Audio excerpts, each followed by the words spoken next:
Aleluia. Boa noite, irmãos. Amém?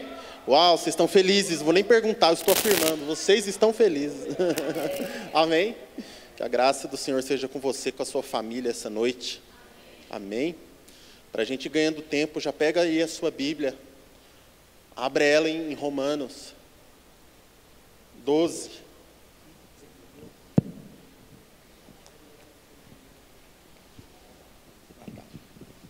Amém. Glória a Deus.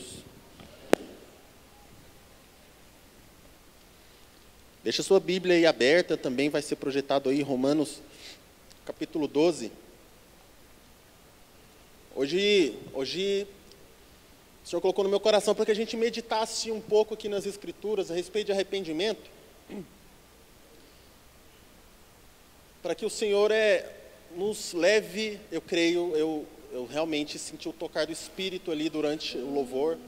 Eu sinto que o Senhor está colocando a gente num novo ciclo de maturidade, amém, irmãos? Um novo ciclo de maturidade, um novo ciclo de responsabilidade. Sabe, enquanto nós cantávamos aquela canção, né, que leva o nosso nome a fluir, o Senhor tocava no meu coração como quem diz, vocês já beberam, quantos aqui já beberam da água do Senhor? Eu tenho algo para te dizer, se você bebeu do Senhor, você nunca mais terá sede. E o Senhor colocou em você agora uma fonte para transbordar. Significa, irmãos, significa que agora você é a sede para que seja matado em alguém. Amém, irmãos? Glória a Deus, significa que de você tem algo para fluir para a cidade, que de nós tem algo para fluir para as pessoas. O Senhor quer nos levar para esse nível de entendimento, esse nível de maturidade quanto igreja, todos nós, para que a gente possa cumprir esse propósito dessa comunidade, que é irrigar essa cidade das águas do Senhor. Quantos creem nisso? Amém, irmãos? Glória a Deus. Romanos 12, vamos ler Romanos 12, capítulo 1, portanto, irmãos... E já deixa o Senhor falar o seu coração. Deixa eu te dizer algo, Paulo está fazendo aqui nesse livro uma construção de toda a teologia do Evangelho. Paulo aqui já falou sobre a graça de Deus, já falou sobre a depravação do homem, já falou de como o Senhor nos achou, de como o Senhor nos regenerou, já falou de como o Senhor nos escolheu, também já falou para os irmãos da unidade da fé. O Paulo já explicou aqui que a muralha da separação entre o homem e Deus foi derrubada e a muralha que separa uns aos outros, nos separa uns aos outros de ter uma relação também acabou. Uma das grandes preocupações dos apóstolos era a quebra dessa barreira de divisão que havia entre nós. Porque o povo de Deus, olha só que curioso, o povo de Deus, os príncipes do Senhor Israel, eles se fecharam no seu gueto cultural de tal forma, e que eles começavam a reter as suas águas, como se eles fossem tão superiores, e que os gentios não merecessem. E a preocupação dos apóstolos era quebrar isso. Por isso que muito do que Paulo fala, é para que a gente entenda que não há distinção mais entre nós, irmãos. Não há mais distinção de você que está aqui frequentando um culto, de um miserável que nunca ouviu falar do Senhor. Todos nós pecamos e todos nós carecemos da mesma forma da graça de Deus. Isso, quando há esse entendimento em nós, há uma resposta coerente. Que resposta é essa? Misericórdia. Sempre que olhamos para alguém e por causa da nossa posição, da nossa rotina religiosa, nos sentimos superiores, nos sentimos mais santos, isso é algo que a Bíblia condena. Você devia lembrar, eu estava num lamaçal de pecado, separado do meu Senhor, e a graça me achou, eu preciso fazer com que esse irmão conheça esse mesmo favor. Quando entendemos a quebra das barreiras sociais, raciais, sexuais, sabe, irmãos, isso acabou. Que possamos olhar com misericórdia para os irmãos. É muito fácil chamar de irmão quem está aqui hoje, mas o Senhor, pela fé, quer que você chame de irmão aquele que você ainda não vê nada de irmão, porque a fé é a certeza do que não se vê, amém, irmãos? E ele, agora no capítulo 12, ele vai dar uma direção para tudo que ele explicou com relação ao Evangelho. Ele faz a mesma coisa em Efésios, capítulo 5, ele fala, portanto, irmãos, vivam de maneira digna a vocação. E agora ele vai falar, portanto, também, irmãos, pelas misericórdias de Deus, eu peço que vocês ofereçam o seu corpo como sacrifício vivo, santo e agradável a Deus. E este é o culto racional de vocês. E não vivam os padrões deste mundo, mas deixem, diga deixem que Deus os transforme. Diga assim, deixe. Diga para o seu irmão, deixe que Deus te transforme. Diga para o seu irmão, Deus não te chamou para mudar, nem para melhorar. Deus te chamou para ser transformado. Aleluia, irmãos. Glória a Deus. Deixem-se transformar pela renovação da sua mente. Diga renovação da mente. Para que possam experimentar qual é a boa, perfeita e agradável vontade de Deus. Feche os seus olhos, Pai, em nome de Jesus. Nós te agradecemos por esse encontro dessa família, esse momento tão especial, Senhor, onde eu creio que o Senhor essa noite quer lavar os nossos pés, como o Senhor fez com os apóstolos. O Senhor quer lavar os nossos pés, Senhor, pela água purificadora da palavra, Senhor. E o Senhor diz, deixem que eu lave os seus pés, senão vocês não têm parte comigo. Senhor, nós temos parte com o Senhor. Por mais absurdo que seja Deus nos servir dessa forma, lava os nossos pés, Senhor, para a caminhada nesse mundo, para que possamos levar o Teu Evangelho, o Teu grande amor a todas as nações, em nome de Jesus. Amém. Irmãos, o que é arrependimento? A maioria de nós pensa que arrependimento é um grande sentimento de tristeza pelo que fizemos de errado. É uma grande melancolia a respeito de algo que eu fiz no passado e que me faz querer entrar para o quarto, fechar a porta, ficar no escuro chorando. Isso não é arrependimento. Isso pode ser remorso, isso pode ser soberba, pode ser tanta coisa, mas não é arrependimento. Diga assim, arrependimento é mudança de pensamento. Amém, irmãos? Diga de novo, arrependimento é mudança de pensamento. Amém, irmãos? Remorso pelo passado pode ser meramente a soberba da vergonha de ter errado. Pode ser só a vontade de você recuperar o privilégio que você perdeu por causa do seu erro. Remorso é da carne, mas arrependimento é do Espírito. Arrependimento é você deixar o Senhor transformar um pensamento. Glória a Deus, irmãos. Glória a Deus. E eu tenho algo no meu coração que eu não preparei, que eu quero que o Senhor nos conduza. Mas quando Pedro vai pregar a primeira vez o seu primeiro sermão, ele fala para os judeus se arrependam. E ele não estava convidando ninguém a ficar chorando, lamuriando pelos seus erros. Ele estava dizendo, arrependam-se, porque há algum tempo vocês crucificaram um homem, e vocês zombaram de um homem, e aquele homem era o Filho de Deus. Vocês tinham um pensamento a respeito dele, de que ele poderia ser um mestre, um professor, um ladrão, um louco, um criminoso. Zombaram dele, chamando o rei dos judeus. Ele era mesmo. Arrependam-se. Vocês precisam deixar que essa fé entre no coração de vocês. E o que eu quero, e o que queima no meu coração, irmãos, é que nós vivemos num tempo em que se constrói uma imagem de um Cristo que não é bíblico. De um Cristo que não existe. É o meu Jesus. É um Jesus conveniente a mim. É um Jesus conveniente às minhas necessidades. Mas esse não é o Cristo de Deus. Portanto, irmãos, que nesses dias a gente possa discernir quem é o Cristo de Deus. A Bíblia diz que se nós crermos em Cristo, como diz as Escrituras, não como eu quero, não como me satisfaz, não como é confortável para mim, é o Cristo das Escrituras, que é uma vez que eu creio nele, que eu o conheço, aí sim vai fluir de mim rios de água viva. Não há vida numa construção, numa fé errada a respeito de Cristo. Amém, irmãos? O nome de Jesus, o nome acima de todo nome é Cristo, aquele que dá vida pelos irmãos. Esse é o Espírito de Cristo. E o apóstolo João vai dizer, e o espírito do anticristo já está entre vocês, já está aqui entre nós. E o que é o espírito do anticristo? É daquele que se preserva em favor de si mesmo. Aleluia, irmãos? Glória a Deus. Amém? O anticristo é o nome daquele que se preserva em favor de si mesmo. E o nome de Jesus, o Cristo, é aquele que dá a vida pelos irmãos. Quantos estão entendendo o que eu estou falando? E Paulo está convidando a gente a esse arrependimento. Paulo expôs o evangelho aqui para a igreja de Roma e agora falou assim, olha, se vocês entenderam o que eu falei, só tem uma alternativa para vocês. Não estou te convidando, eu estou fazendo aqui uma exortação convocativa. Não há outro caminho em detrimento de tudo isso que eu acabei de falar para vocês a respeito do evangelho, a respeito de quem vocês eram e a respeito de quem vocês são agora em Cristo. Só tem um caminho, entrega o seu corpo como aroma agradável a Deus. Quem está entendendo o que eu estou falando? Entrega seu corpo pelas misericórdias do Senhor, deixa o Senhor te ensinar qual é o estilo de vida daquele que nasceu de novo. Amém, irmãos? Glória a Deus. Quantos estão aqui essa noite ainda? E aí ele vai dizer que é isso que é agradável ao Senhor.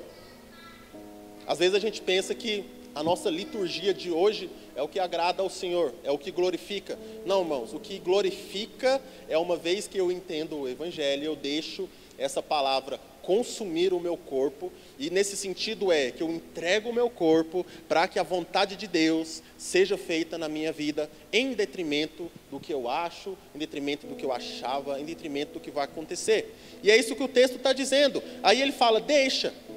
E existe um padrão nesse mundo. E a gente gosta de parar nesse versículo aqui no verso 2. E Paulo fala, existe um padrão desse mundo. E ele vai dizer qual é o padrão desse mundo aqui no verso 3. Romanos 12, 3. Abram aí. Romanos 12, 3. Veja qual é o padrão desse mundo. Amém? E ele vai dizer, porque pela graça de Deus me foi dada, digo a cada um de vocês que não pensem de si, o que, irmãos? Além do que convém. Amém, irmãos? Existe uma renovação a ser feita na nossa mente. Essa renovação envolve uma cruz, um sacrifício que é próprio dos discípulos de Jesus. E uma vez que a gente deixa o Senhor renovar a nossa mente, Ele também, isso faz com que a gente gere transformação. Porque tudo que a gente faz é resultado de um pensamento. Diga, tudo que eu faço é um resultado de um pensamento, de uma crença, de uma fé. Amém, irmãos? Então o Senhor fala, você quer ser transformado? Muda seu jeito de pensar. Porque você trata mal sua esposa? Existe um pensamento seu sustentando isso. Porque você trata mal seu marido? Existe uma fé sua que sustenta isso. E o Senhor fala, renova. E é isso que nós vamos falar essa noite, aleluia, irmãos? Qual é o padrão desse mundo? Pensar de si mesmo, além do que convém. E Deus não está nos convidando à lamúria, melancolia, baixa autoestima. Existe o pensamento correto acerca de nós mesmos, que faz com que a gente não vá além do que convém e cumpra a vontade de Deus. Amém, irmãos? Quantos estão entendendo até aqui? Então diga assim, mudança de pensamento gera transformação. Amém, irmãos? Glória a Deus. E toda vez que a palavra arrependimento aparece no Novo Testamento, ele está falando justamente disso, é metanoia, é mudança de mente. Amém, irmãos? Diga arrependimento, é mudança de mente. Glória a Deus. E o que é que eu preciso pensar diferente? Como já vemos aqui, o que é que precisa mudar na minha mente? Em suma, você precisa pensar menos de si mesmo. Glória a Deus, irmãos. O que é o espírito do anticristo? A preservação em favor de si mesmo. Quando você vê alguém fazendo um absurdo na TV, eu me lembro disso, eu me lembro daquela menina que precisou fazer um aborto, uma menina de 11 anos. E obviamente nós não concordamos com o aborto, entretanto, qual é a postura da igreja diante de uma situação daquela? É ir pegar a plaquinha e ir lá na porta do hospital chamar ela de assassina? Esse é o nosso papel, irmãos? É isso? Deixa eu te dizer, a nossa fé ama o próximo, não interessa a lambança em que ele está. Ela não crucifica o próximo. A religião crucifica o próximo e ama a si mesmo. Agora, a nossa fé ama o próximo e crucifica a nós mesmos. Aleluia, irmão. Glória a Deus. Quando você vê alguém fazendo uma coisa muito errada, qual que é o seu papel? Ame. Amém? E com relação a você mesmo, se crucifique. Aleluia. Glória a Deus. Amém. Então, é simples assim. Mas lembre-se, irmãos, nós temos o Espírito Santo, para que a gente não faça o que convém, mas para que a gente faça a vontade de Deus. Sem o Espírito Santo isso aqui é impossível. Amém, irmãos? Mas quantos receberam o Espírito Santo? Se é que sois filhos de Deus, então você tem o Espírito. Amém? Glória a Deus. Então no Espírito o Senhor vai te levar a esse lugar. Que lugar é esse? A semelhança do Cristo, o nosso Senhor e Salvador. Amém, gente? Glória a Deus. E Paulo vai falar aqui então, ele está exortando a igreja, não pense de si além do que convém, com moderação. E ele fala a mesma coisa em Filipenses 2, ele fala, vejam uns aos outros, olhe para o seu irmão, e como se ele fosse superior a você. Vamos abrir aí Filipenses 2, 3. Veja o que ele vai falar, ele está falando a mesma coisa aqui em Filipenses 2, 3.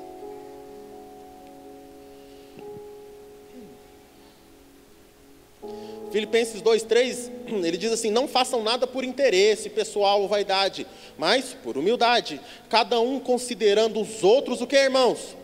Superiores, diga superiores, a si mesmo. Uma vez eu preguei isso aqui num casamento, eu falei, tá vendo essa esposa? Tô vendo, considera ela superior a você? Rapaz, numa geração que lê livro infodere, se desculpa o termo, seja foda, desculpa de novo, mas vocês veem todo dia, não é assim? Rapaz, você falar para alguém, veja o outro como superior, é a morte. Não é? Essa geração tão coach. Pois é, a Bíblia diz, aprenda a se relacionar com os outros, de modo que você trate ele, considerando ele superior a si mesmo. Não tendo em vista os seus interesses, mas os dos outros. Aleluia, irmão. Meu Deus, essa palavra como é que é? Desestimuladora, né? Não é o tempo desmotivacional, é isso aí, glória a Deus, deixa o Senhor falar no seu coração. Então, irmãos, e essa é a raiz de todo pecado. Todo pecado, tudo que você faz de errado, e eu faço de errado, tudo que fazemos vem dessa semente, a gente se achar melhor, pensar de si mais do que convém. Por exemplo, quando você se acha no direito de faltar com respeito com alguém, você está dizendo, poxa, eu merecia ser bem tratado e não fui. Ou seja, agora eu tenho o direito de mirar. É o mínimo, né?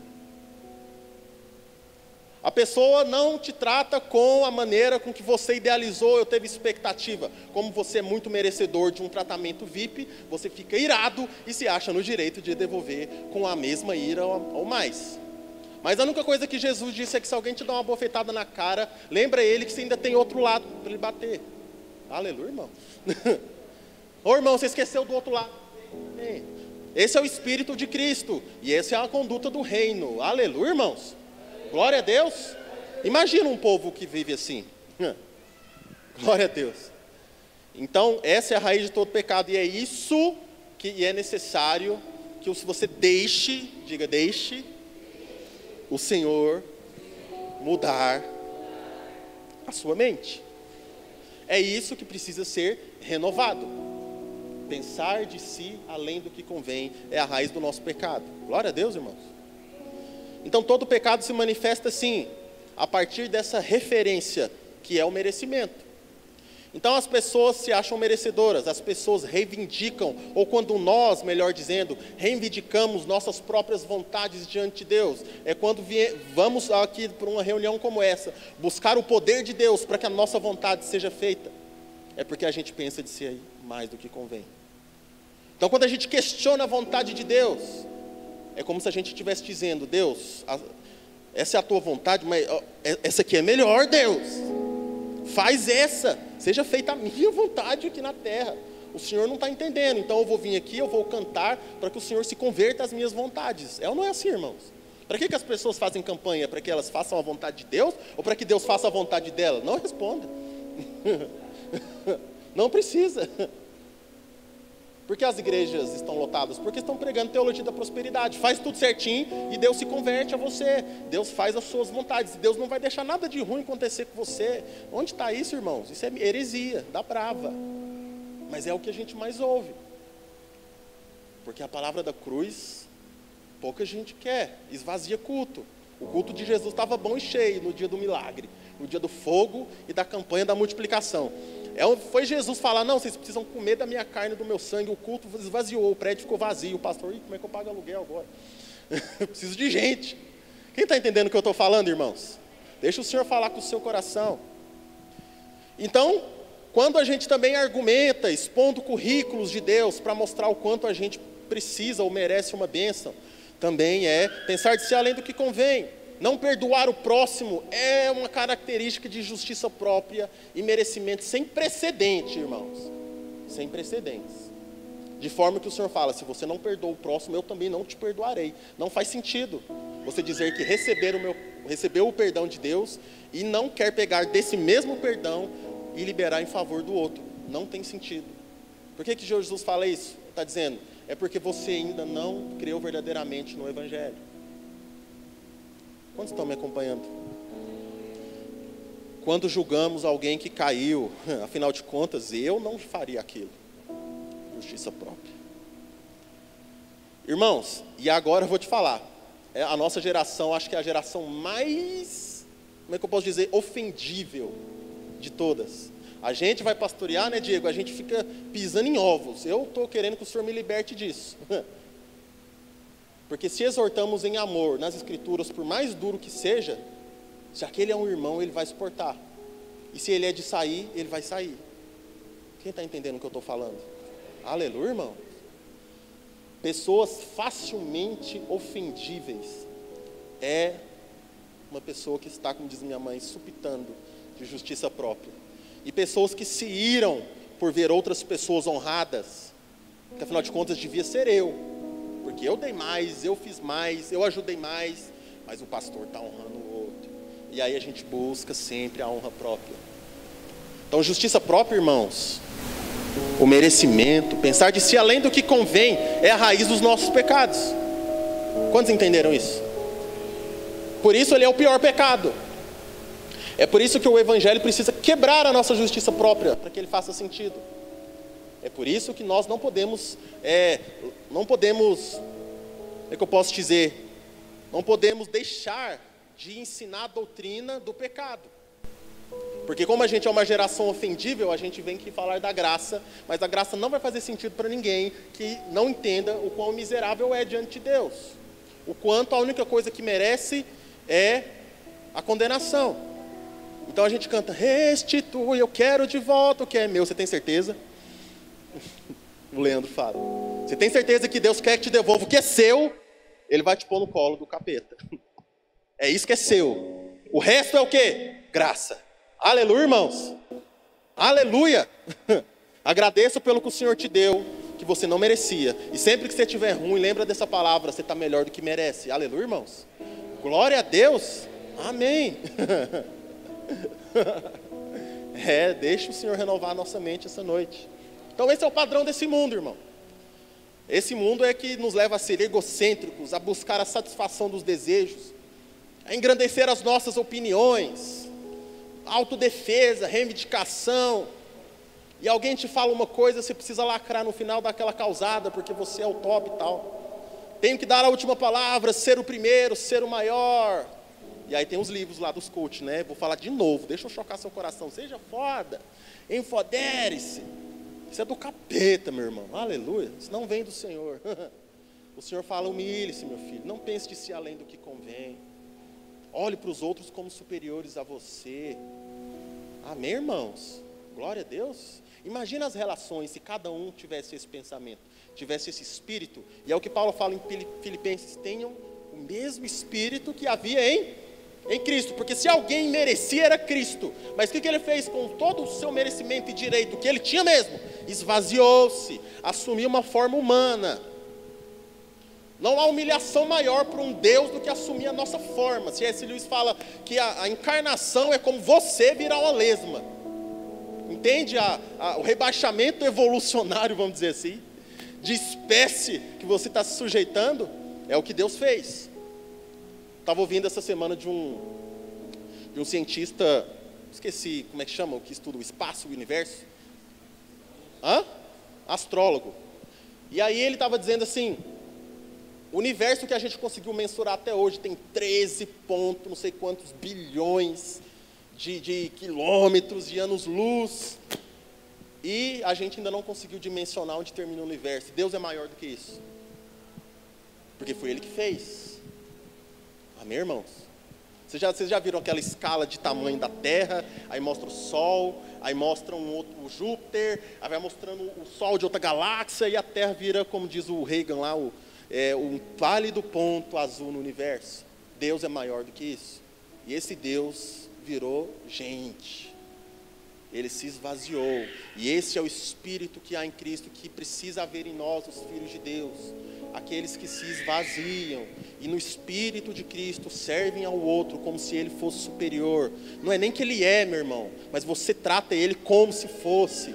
Aleluia, que como eu disse no começo, não há distinção. E como diz o Leandrão, nós somos tudo chão de fábrica, estamos tudo no mesmo nível. Não tem hierarquia entre nós, no mundo tem, mas Jesus fala, mas entre vocês não vai ser assim. Igualdade, vocês estão nivelados. Entretanto, na sua maneira de tratar e de se relacionar, você vai tratar o outro como se ele fosse superior a você. Como é que eu faço isso? Reconheça o eterno que há nele. Reconheça o Cristo, o Deus que há nele. E aí você vai conseguir tratá-lo como superior. Amém, irmãos? E em Lucas 15, é uma passagem muito famosa. Os irmãos sabem, é a parábola da ovelha, a parábola da dracma e dos filhos, do pai e dos filhos. E Jesus conta essa parábola num contexto em que justamente ele quer mostrar o que é arrependimento. O que iniciou Jesus a falar desse assunto? Eu não vou ler por causa do tempo, e elas são bem famosas, mas fica o desafio, leia Lucas 15 essa semana, medite no que eu vou falar em cima desse texto e deixe o Senhor ministrar o seu coração. Então Jesus quer ilustrar com essa parábola o que é arrependimento. E ele faz isso a partir da murmuração dos fariseus, em ver com que Jesus estava sentando com pecadores e publicanos e prostitutas. O que eles falam? Olha lá, esse que senta e come com pecadores. E entenda que na cabeça de judeu, a maior confraternização, demonstração de amizade, proximidade e igualdade é a mesa. Era na hora do jantar. E eles viam Jesus com essa gente e eles falavam, olha lá, e quem que é esse? É esse que é o Messias? E aí Jesus, ouvindo isso, ele conta essa parábola. Então acho que os fariseus criam aquela doutrina teológica que fala assim, você é a média das 5 pessoas com que você anda. A média de Jesus era baixa, meu irmão, você não está entendendo. Ande com as 5 melhores pessoas para que você seja top, mas Jesus só andava com os piores. Você percebe como a gente precisa de uma metanoia a respeito de Cristo? Há outro Cristo no nosso meio. Falso. Amém, irmãos? Porque as pessoas vão te contaminar, vai abaixar a sua média. Não, meu irmão. Se você é a luz do mundo, você vai elevar a média deles. Aleluia, irmãos. Glória a Deus. Amém. E é porque a gente tem um pensamento carente e egoísta, do sentido de que a gente precisa ganhar alguma coisa nas relações. Então, se aquela relação não me serve, não me ensina, eu não tenho interesse nela. Não é assim? Por isso que eu preciso selecionar quem eu acho melhor para eu andar com eles. Não estou dizendo que você não possa aprender com gente boa na sua área de trabalho.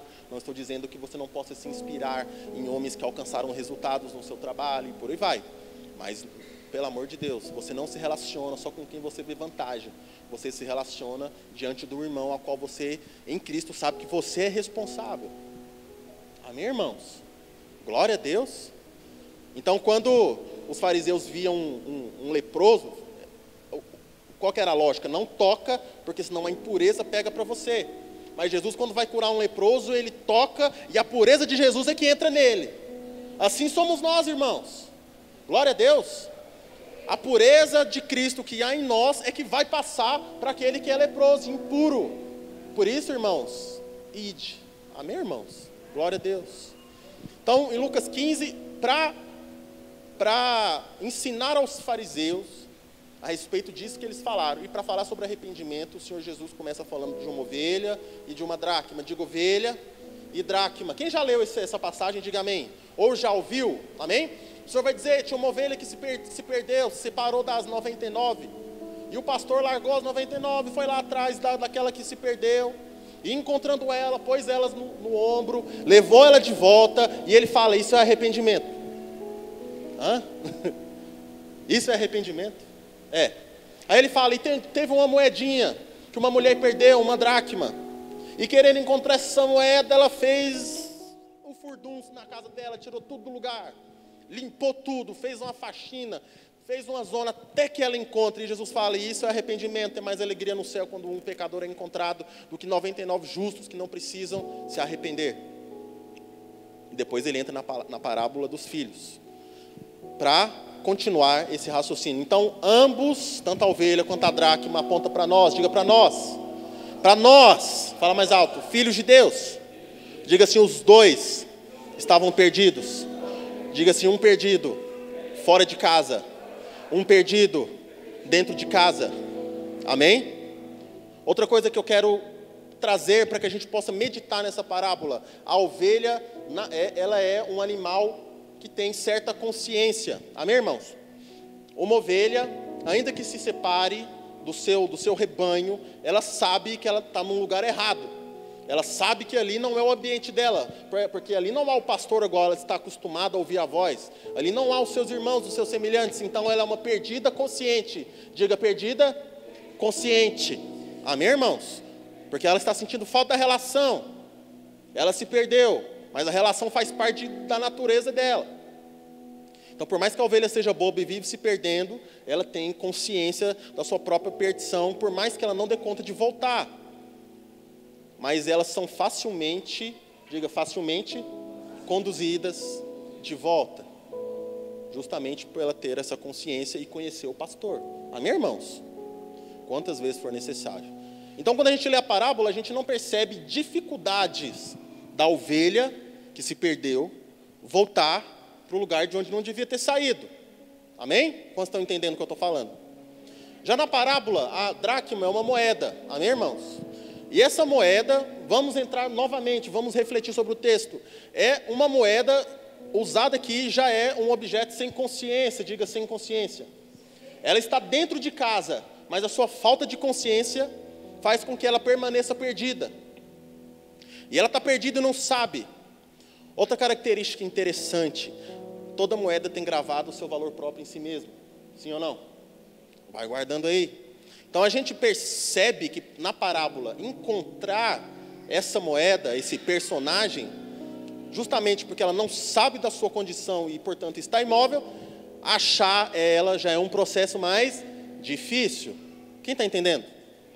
Foi necessário que ela ligasse a luz, foi necessário que a mulher fizesse uma limpeza na casa, foi necessário que ela tirasse tudo do lugar, foi necessário um empenho. Mas no fim, ela também foi achada. Glória a Deus. E o que eu quero refletir hoje, irmãos, é sobre em que situação você está. Você é uma ovelha ou você é uma dracma aqui da história? É isso que eu quero que você medite essa noite.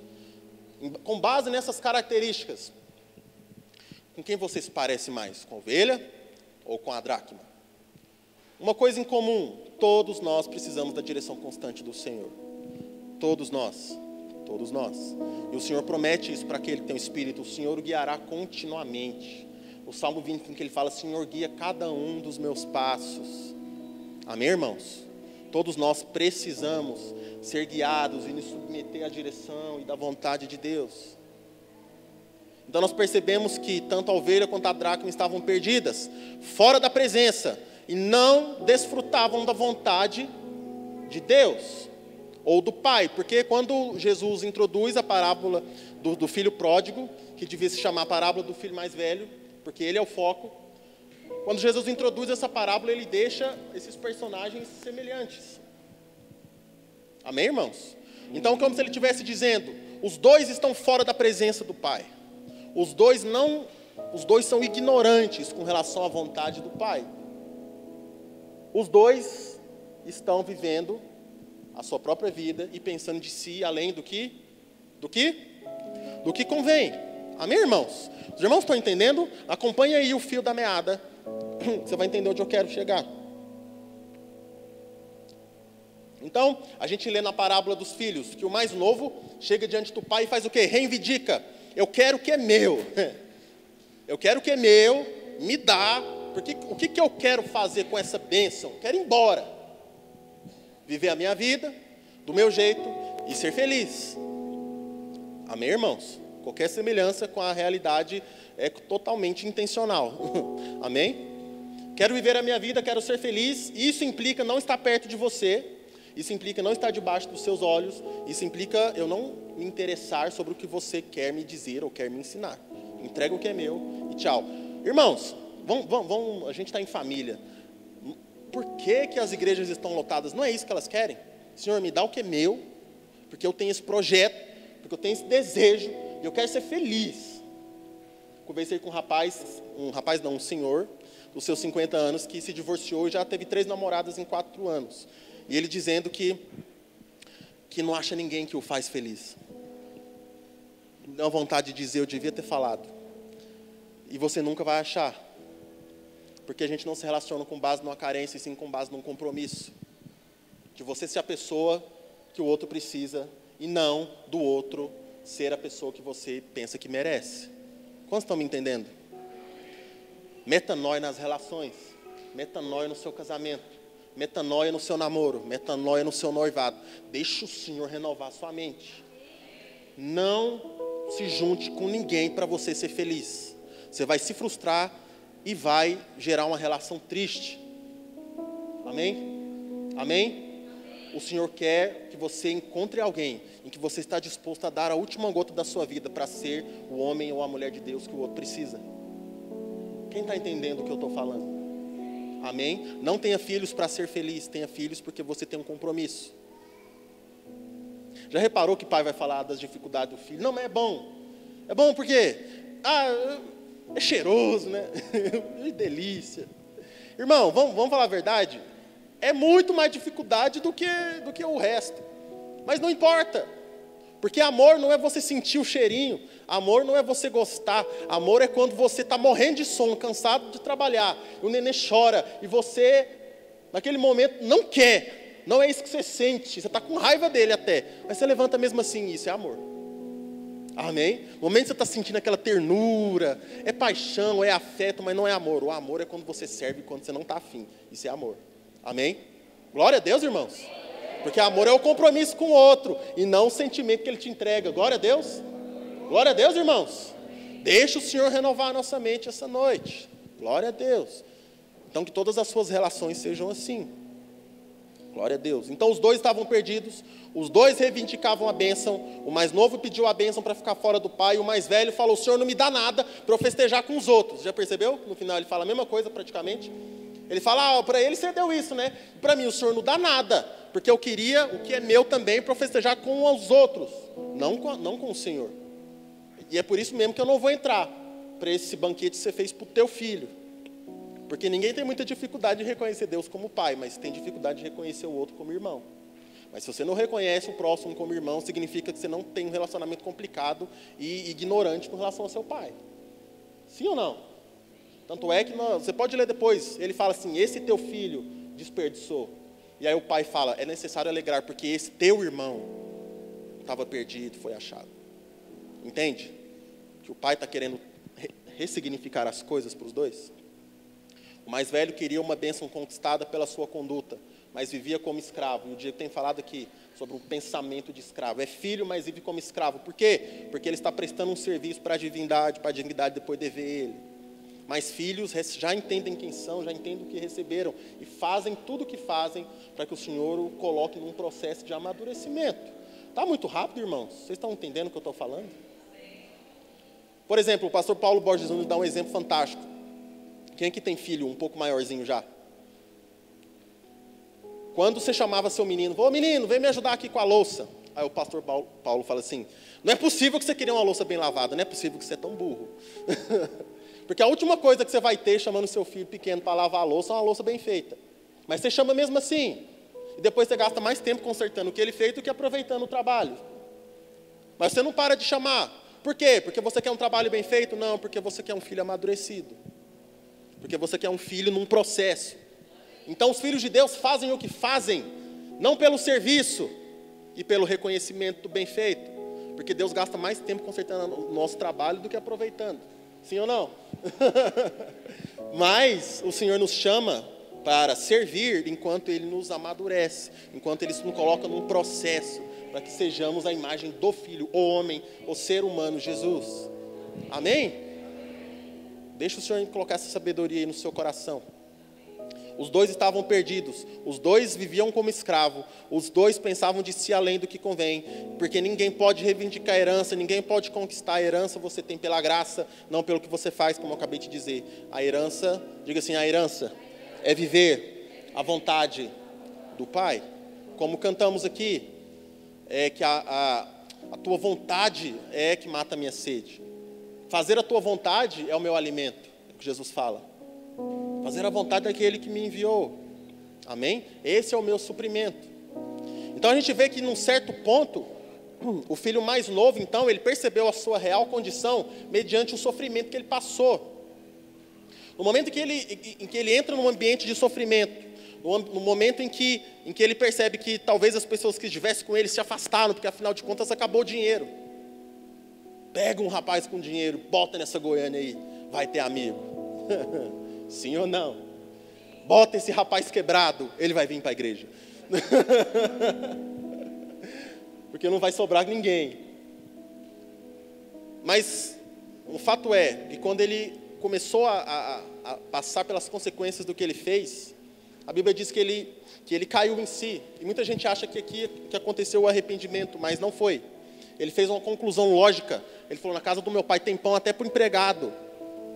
Então eu volto, como eu não mereço mais ser filho, eu volto, falo para ele ser meu escravo, eu sei que meu pai é muito bom e vai me aceitar, pelo menos como escravo, e eu não vou passar tanta necessidade. Isso não é arrependimento, isso é sobrevivência, isso é lógica, mas ele caiu em si, ele despertou, mas uma coisa teve proveito, ele entendeu que não era digno de ser filho, esse foi o proveito, porque antes ele era tão digno que tinha que reivindicar a sua herança. Quantos estão me acompanhando? Glória a Deus. Então, o sofrimento trouxe ele de volta. E aí, quando ele chega diante do pai, você conhece a história, o pai vem correndo, ele está com um discurso ensaiado na cabeça. O pai não quer ouvir, o pai já coloca as roupas nele, a sandália, o anel. Tem toda uma simbologia nisso, mas não vamos entrar. E manda matar um boi e fazer uma festa. Lembra, na história da ovelha? Jesus disse, o pastor pôs no ombro, levou para casa. E no céu, quando alguém se arrepende, a festa. O que é arrependimento? Já vou te responder, vai meditando aí. E agora o mais velho, ainda sobre o mais novo.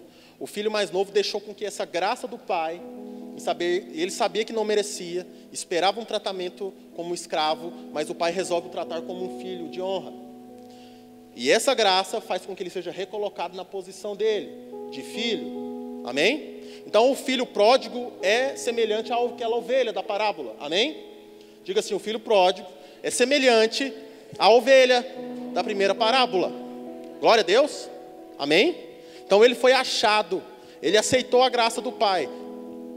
Ele se reencontra com o pai dele. Diante da sua miséria e indignidade, ele viu a graça de Deus. E a graça é a forma mais materializada do amor de Deus. Amém, irmãos? Agora, vamos pensar no mais velho. Os irmãos ainda estão me acompanhando? Glória a Deus. Agora o mais velho se indignou com a bênção que o irmão recebeu. Por quê? Porque ele ainda pensava de si além do que convém. A honra devia ser minha e não dele. Guarda isso. Ele não é digno. O mais velho, inclusive, não quer a comunhão. Fica de fora murmurando. Lembra, Jesus começou a contar essa história porque os fariseus estavam de fora da comunhão, reclamando de Jesus estar com pecadores. Está vendo? O alvo da história, o cume é aqui. Então o mais velho também ficou de fora, não quis comunhão, porque ele enxergava o outro menor do que ele, pensava de si além do que convém. Fora da comunhão. E aí o pai vem com a mesma graça, sai da festa, com a mesma graça que ele recebeu o outro, ele vai até o mais velho, e para tentar levá-lo também para o lugar da comunhão. Amém? Mas como que o mais velho recebe o pai? Recebe mal. E ele vai argumentar com o pai, e ele vai mostrando. E aí é a hora que o crente pega o currículo dele. Pera aí, pai, deixa eu te mostrar um negócio aqui. Ok, você lembra daquela campanha que eu fiz? Você lembra que eu fiquei tantos dias na água? Você lembra que eu nunca fui para a farra, né? O senhor está computalizando aí, né? O senhor lembra que eu não falto um culto, e quando eu falto eu aviso o pastor. E o senhor lembra que eu dou dízimo, dou muito dízimo, contribuo. E aí, Deus, eu estou vendo o outro ali receber algo do Senhor e eu não, como é que é isso? O Senhor está me ferindo. É porque quando o escravo faz algo, ele está esperando o retorno. Quando o filho faz algo, ele está satisfeito em ver o outro recebendo. Vocês entendem isso? Esse é o coração dos filhos de Deus. Então, e a história termina com isso. O filho indignado, não reconhece o outro como irmão, não quer voltar para a comunhão do pai, queria o que era dele também para festejar fora de casa, com os amigos. E a história termina ali. E aí o Senhor, então, precisa trazer essa, como é que eu posso dizer, essa reflexão para o nosso coração. Abra sua Bíblia em Romanos 4, que veja que tem algo interessante também. Vocês lembram do argumento do filho mais velho? Ele fala assim, eu trabalhei, e nada do Senhor me dá a minha vitória, a minha honra, a minha bênção, né? Veja que Paulo vai falar em Romanos 4, veja que interessante. Romanos 4, 4. Paulo está dizendo assim, ora, para quem trabalha, isso aqui é uma das coisas mais loucas da Bíblia. Ora, para quem trabalha, o salário não é considerado favor, mas dívida. Mas, para quem não trabalha, porém crê naquele que justifica o ímpio, a sua fé é atribuído como? Diga justiça. Justiça. Amém? O que Paulo está falando? Aqueles que pensam que o seu serviço gera um merecimento, está encarando Deus como um devedor. E aí a relação não vai fluir, irmãos. Deus não te deve nada. Amém, irmãos? Se você entregou o seu corpo para ser queimado, em oferta, pela obra, esperando que Deus agora vai te dar o alfaville do céu, aquele lugar diferenciado, mais pertinho do trono, Deus não te deve nada. Amém? E se você fez com esse coração, se fazemos algo com esse coração, é uma obra da carne. Por mais que de fora a gente fala, uau, como aquele homem trabalha no reino. Se ele está aguardando um retorno de Deus, como se fosse um trabalhador, no final do mês, esperando que o patrão quite a dívida do salário, isso é uma obra da carne. Você não fez por amor, você fez por interesse. Quantos estão entendendo? Mas existe alguém que nem sequer trabalhou. Aqui que Paulo está dizendo, mas ele crê que o Deus dele justifica ele, o ímpio. E o que Deus faz para ele? Entrega graciosamente justiça. E portanto ele é um justo, digam justo.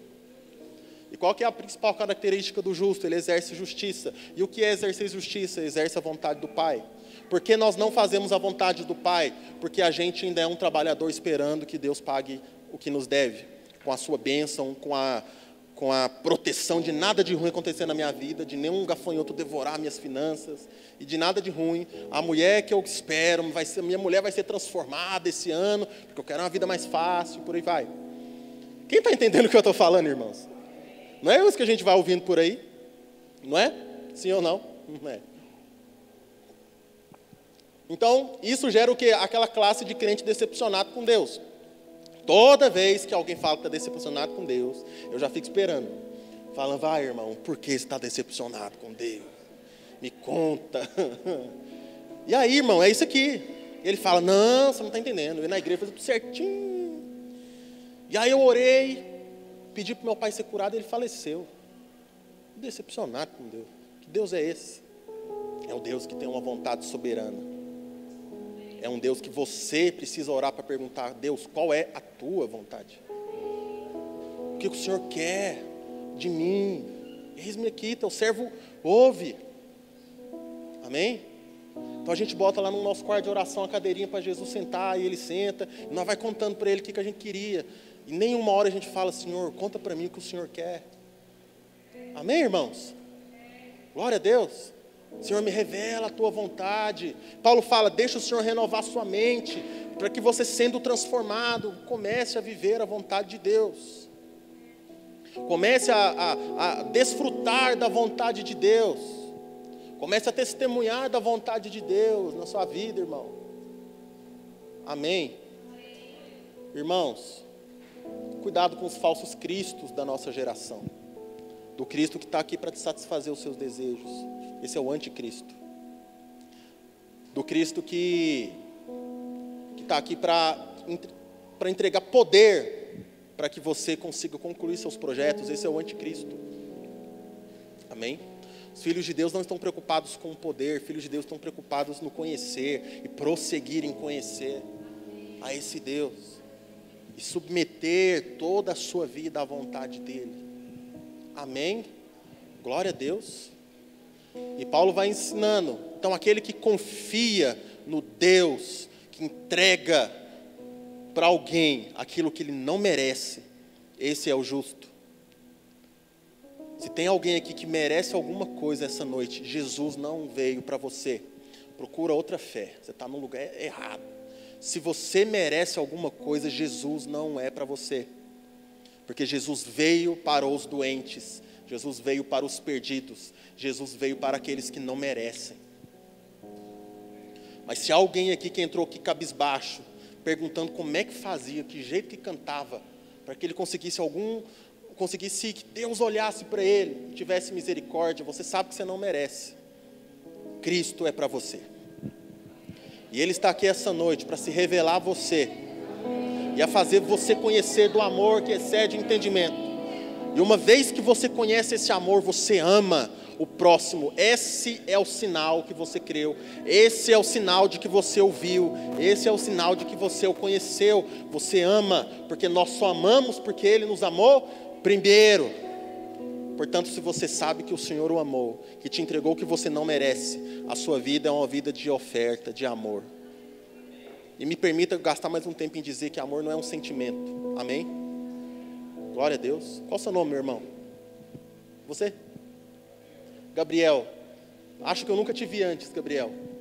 Mas eu já posso amá-lo como Cristo amou. Porque eu não preciso sentir nada por você para que eu possa amá-lo.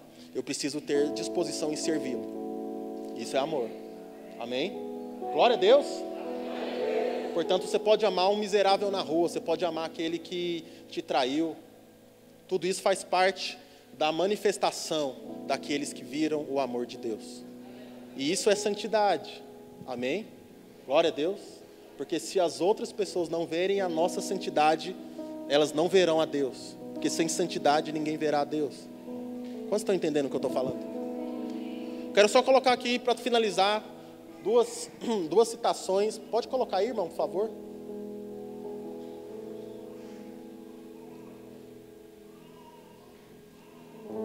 Isso. Olha o que fala. Se eu fosse um roxinol, eu faria aquilo que é próprio de um roxinol. Se eu fosse um cisne, eu faria o que é próprio de um cisne. Como eu sou um ser racional, eu tenho que adorar a Deus. Epíteto. Amém? É isso que Paulo está falando. Entregam o seu corpo. E esse é o culto racional de vocês. Se as nossas reuniões não são reuniões para que a gente se entregue, nós não estamos sendo racionais com a nossa fé. Nós estamos vivendo de crendices. Porque é interessante que no grego, fé, fide, aponta tanto para a fé mesmo, a crença, como aponta para a fidelidade. De modo que fé e fidelidade não são separadas, não são conceitos distintos. São iguais. Portanto, aquele que, como Tiago diz que crê, mas a vida dele não tem obras, essa fé dele não vale nada, é morta. Amém, irmãos? Diga assim, se eu digo que creio, e a vontade de Deus não é vista na minha vida, essa fé que eu tenho é morta. Aleluia, irmãos. E aí Tiago pergunta, e uma fé dessa salva? Aleluia. É isso aí, não salva. Próxima citação, já está aí? E última, ele vai dizer assim, John Stott, num culto agradável a Deus é quando...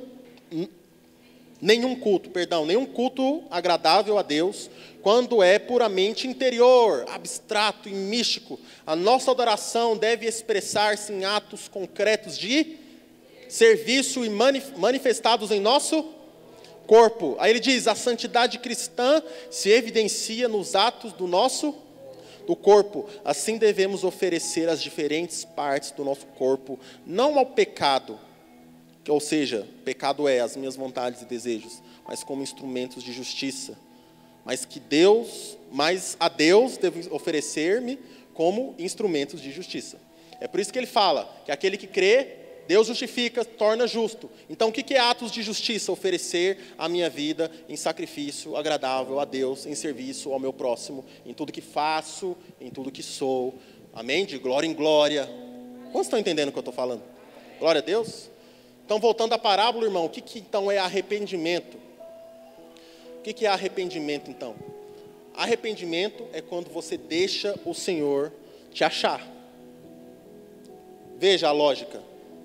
A ovelha perdeu, a moeda perdeu, elas ficaram lá perdidas. Alguém achou e levou elas para o lugar certo, levou para a posição certa. E Deus fala, isso é arrependimento. Isso significa que o Paulo está dizendo, deixa Deus renovar a sua mente, deixa Deus te colocar na sua posição. Isso é arrependimento. Deixa Deus te levar para casa, deixa Deus te levar de volta para a relação, deixa Deus te levar de volta à fé, ao evangelho. Quando você deixa Deus te conduzir, abre a sua mente, isso é arrependimento. Quantos entenderam o que eu estou falando? Amém, irmãos? Nós somos achados. Fecha seus olhos, nós já vamos orar. Deixa eu ministrar na sua vida. Diga assim, arrependimento é quando eu deixo Deus me achar e me levar de volta para a posição que eu nunca devia ter saído. Amém, irmãos?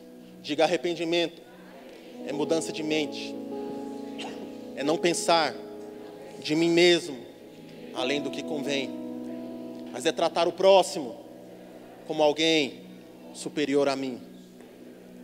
Senhor Jesus, quando fomos achados, Senhor, por Ti, é quando tivemos a revelação da nossa perdição, de que não merecíamos, é quando reconhecemos que não somos dignos de ser chamados Teus filhos, mas entendendo que só em Ti há redenção, nós buscamos pelo Teu favor imerecido, que o Senhor é o nosso Pai, crendo unicamente que a Tua bondade vai nos justificar, que a Tua bondade vai nos redimir.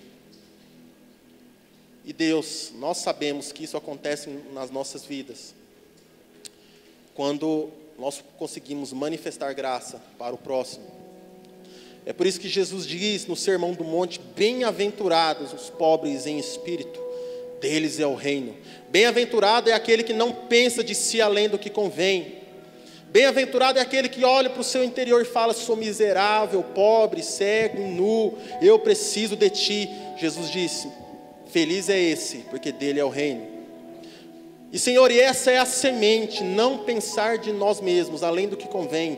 Essa é a semente do arrependimento, da adoração, do culto racional. Porque sendo pobres de espírito, reconhecendo essa realidade, nós choramos, mas feliz é aquele que chora, porque será consolado. Sendo pobres de espírito, Senhor, somos mansos, porque entendemos, Senhor, que no trato com o próximo não há merecimento, não há espaço para ira, não há espaço para vingança, somos mansos, e o Senhor diz, feliz os mansos, porque esse Deus dará a terra por herança. Se entendemos que se somos miseráveis, pobres de espírito, e tendo fome e sede da justiça que vem de Cristo, a Bíblia diz, feliz é aquele que tem fome e sede de justiça, porque serão satisfeitos. Se somos pobres de espírito, reconhecemos essa realidade espiritual alheia de Cristo, nós também somos misericordiosos, porque alcançamos tal misericórdia. Quando vemos o outro cair, Pai, somos misericordiosos, porque sabemos que o Senhor foi nos buscar no mesmo buraco. Se cremos, Pai, nisso, se temos misericórdia, também somos pacificadores, porque felizes são aqueles que são pacificadores, esses serão reconhecidos como filhos de Deus. E felizes é aqueles que são perseguidos por viverem a vontade de Deus, perseguidos pela justiça, porque deles é o reino de Deus. Assim diz a Tua palavra, Pai. Eu creio, Pai, que mesmo que haja dracmas aqui, insensíveis, que não estão percebendo a Tua direção, há um mover do Espírito, para retirar as coisas do lugar, limpar a casa, para que você seja encontrado, e isso é arrependimento. se a sua vida está uma bagunça, se você está vendo inexplicavelmente as coisas saindo do lugar, alegre-se, porque o Senhor usará essa situação para te achar e para te recolocar num lugar que você não devia ter saído. Para encontrar uma dracma é necessário luz, limpeza. Deus não desistiu de você. Mas eu creio também, Deus, que há ovelhas aqui que da mesma forma ainda estão perdidas em tantos aspectos, em tantos enganos da nossa mente, sofismas da nossa geração. Mas ovelhas são aquelas que sentem a vontade do Pai. Existem ovelhas aqui que se afastaram, não deixaram de ser filhos, não deixaram de ser ovelhas, não deixaram de ser amados, mas se afastaram. Existem ovelhas aqui que caíram em pecados, que pensavam que já estavam livres, e essa ovelha continua perdida. Quanto mais ela tenta encontrar o caminho sozinha, nos prazeres desse mundo, em felicidades tão passageiras, em conceitos, em filosofias e ideologias tão satisfatórias para a nossa carne. Mas existem ovelhas que, ao mesmo que estejam vivendo assim, essas ovelhas estão com saudade de casa. Essas ovelhas estão com saudade da intimidade.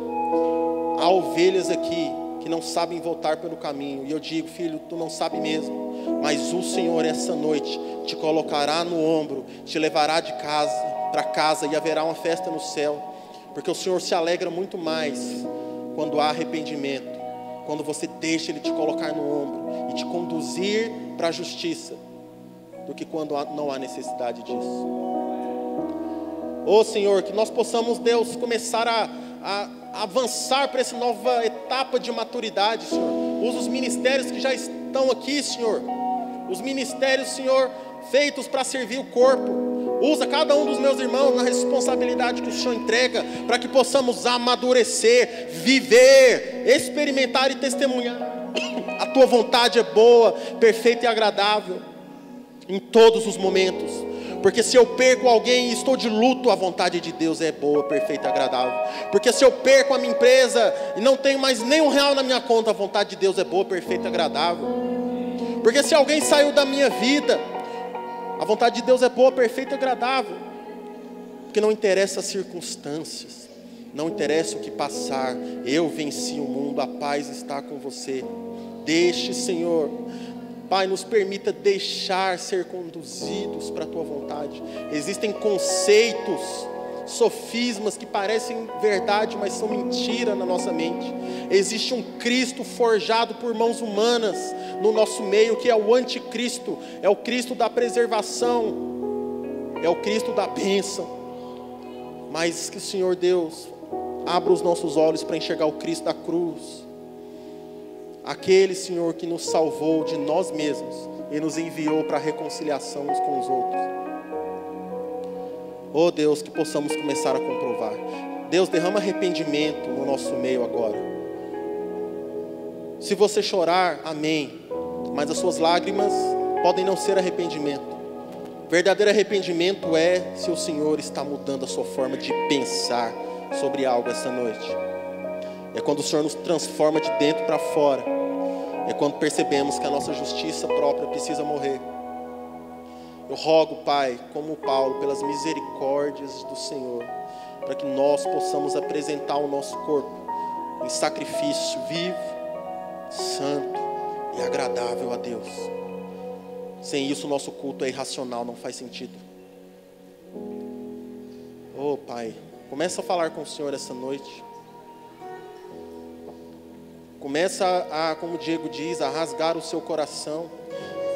Começa a confessar ao Senhor aquilo que está na sua mente, sustentando práticas que não evidenciam a vontade de Deus. O padrão desse mundo é pensar de si além do que convém. Senhor, não deixemos nos amoldar por essa era. Que o Senhor nos transforme, renova a nossa mente, para que possamos viver a Tua vontade. É tempo de você começar a viver a vontade de Deus. É tempo de que a sua luz brilhe. É tempo de que você manifeste as virtudes de Deus. É a hora Abra sua boca, abra o seu coração. É tempo de avançar. É tempo de estarmos juntos para entender o que podemos ofertar e não aquilo que queremos receber. É tempo de estarmos juntos para aprender a olhar para aquele que não está aqui em misericórdia e ir buscá-lo, mesmo que ele esteja no inferno, porque as portas do inferno não prevalecerão contra a igreja. Oh Deus, que o Senhor nos manifeste como os teus filhos, que a nossa luz, Deus, irrompa em nome de Jesus, porque a igreja não está sofrendo um mundo mau. Escute isso que eu vou te falar agora. A igreja não sofre de um mundo mau, é um mundo que sofre por uma igreja imatura, porque a criação está gemendo, sofrendo pela manifestação dos filhos de Deus. Metanoia essa noite. Fica de pé no seu lugar nesse mesmo espírito. Vamos adorar a Deus. Vamos rasgar no nosso coração um pano de saco e cinza, como diz a tua palavra, Senhor. Oh, rabaxena, rabalabás. Se você fala em línguas, deixa o Senhor edificar o teu espírito e comece a derramar nesse lugar. Comece a derramar nesse lugar.